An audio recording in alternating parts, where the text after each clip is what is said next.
commencer ma taf, vous pouvez le voir, c'est le début de saison et donc cette saison je suis actuellement 120 millième joueur mondial. Ouais, on fait la fête, donc j'ai encore battu mon record. Et donc voilà, c'est trop bien. Voilà, donc je suis toujours à Nova France 2, clan super. Bon, je vais pas tarder à être viré parce que je sais pas si j'arriverai à remonter à 4003 directement. Donc toujours mon deck, le deck que j'avais fait dans la vidéo précédente. Et donc aujourd'hui on se retrouve pour un top 3 des raisons pour laquelle le bourreau mérite un nerf. Franchement ce bourreau depuis qu'il est arrivé, il fait des ravages, tous les top players le jouent et franchement je trouve ça n'importe quoi. Et donc petit top 3 des raisons pour lesquelles il faudrait le nerf en point de vie, en dégâts d'attaque ou en tout ce que vous voulez. Mais s'il vous plaît, arrêtez ce carnage.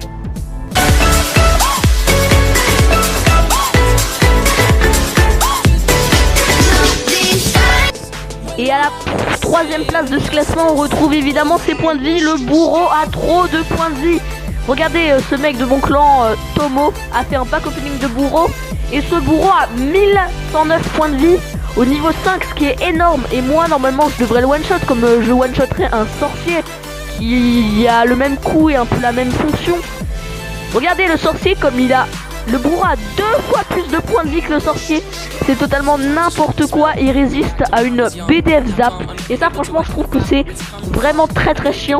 Et on verra pour la première place pourquoi c'est si intéressant qu'il se fasse one shot BDF zap. Et donc c'est pour ça qu'il mériterait un petit nerf en point de vie. Mais on va passer tout de suite à la deuxième place.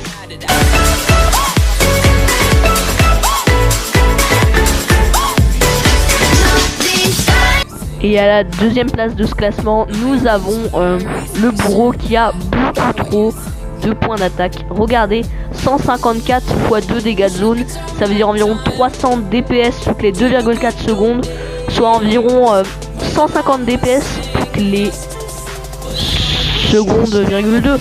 Bref, 130 DPS toutes les 1 seconde, 130 DPS par seconde. Il l'indique pas, franchement il devrait l'indiquer parce que c'est révoltant. Regardez le sorcier qui a beaucoup moins de points de vie. Bon là je l'ai niveau 6 mais le sorcier a tellement de points de vie et il fait juste un tout petit peu plus de dégâts pour le meilleur prix. Et franchement, mais c'est pas le pire ces dégâts d'attaque et ses points de vie. Il y a une caractéristique du bourreau qui fait qu'il est juste intuable. Et vous allez le voir à la première place.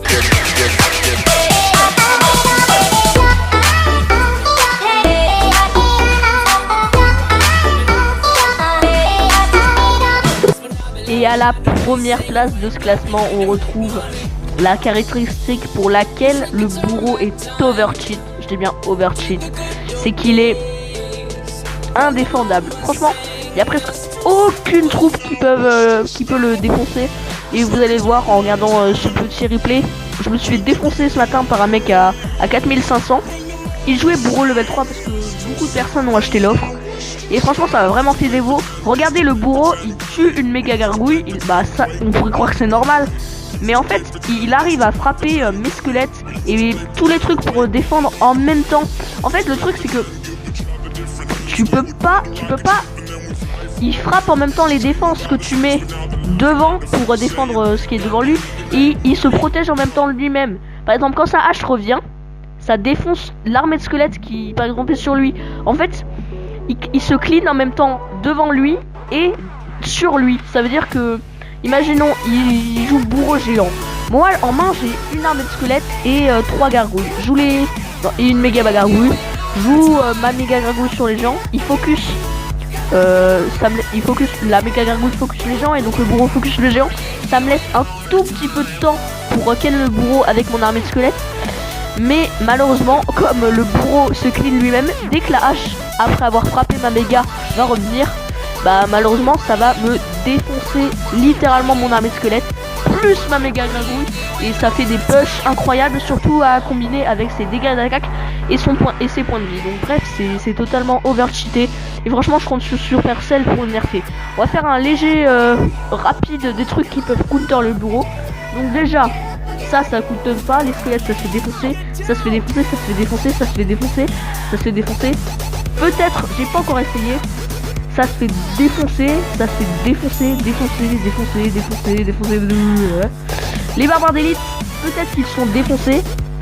Bref, en fait, il a pas assez de counter. Quand tu as une carte comme Mini PK qui fait très mal, qui quand elle est bien placée, elle est overcheat, qui a beaucoup de counter. En fait, ça, le pro, j'ai envie de dire, c'est une carte no skill, car peu importe ce que tu mets en défense, il arrivera à combattre. Faut mettre carrément un bouddhiste en défense ou je sais pas, un géant squelette, et là t'es sûr de le tuer, ce maudit bourreau. Donc bref, c'était ma taf et on se retrouve bientôt pour une prochaine vidéo. Goodbye, motherfucker!